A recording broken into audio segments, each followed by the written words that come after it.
বন্ধুরা, আপনাদের সামনে নতুন ভিডিও নিয়ে আবার হাজির হয়েছি।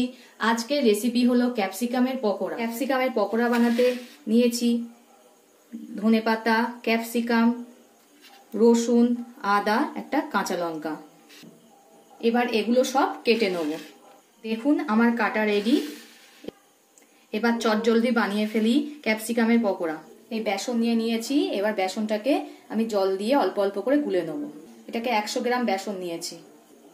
এই বেসনের মধ্যে দিয়ে দিচ্ছি কেটে রাখা উপকরণগুলো। ক্যাপসিকাম,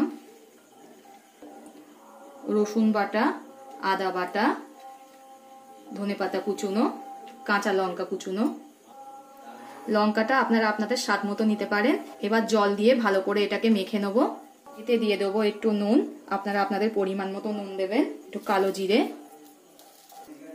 অল্প অল্প জল দিয়ে ভালো করে মেখে নেব ঘন করে। এটা পুরো রেডি। এবার কড়াইতে তেল গরম করতে দেবো। গ্যাসটা আমি অন করে দিলাম। কড়াইতে দিয়ে দিলাম সাদা তেল।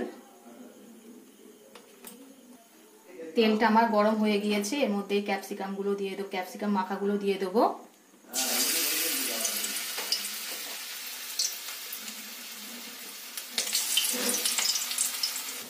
পিছন পিঠটা হয়ে গিয়েছে। এবার এগুলোকে উল্টে দেবো।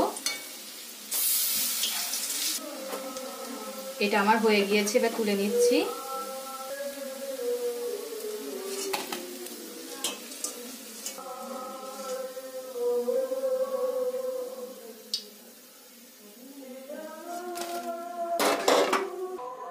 দেখুন বন্ধুরা, আমার পকোড়া রেডি। আমি সাজানোর জন্য নিয়েছি পেঁয়াজ, টমেটো, শসা কেটে সস দিয়ে আমি পরিবেশন করব। ভিডিওটা ভালো লাগলে লাইক ও শেয়ার করে দেবেন এবং কমেন্ট করে জানাবেন আপনাদের মতামত। পরবর্তী ভিডিওতে আপনাদের সঙ্গে আবার দেখা হচ্ছে।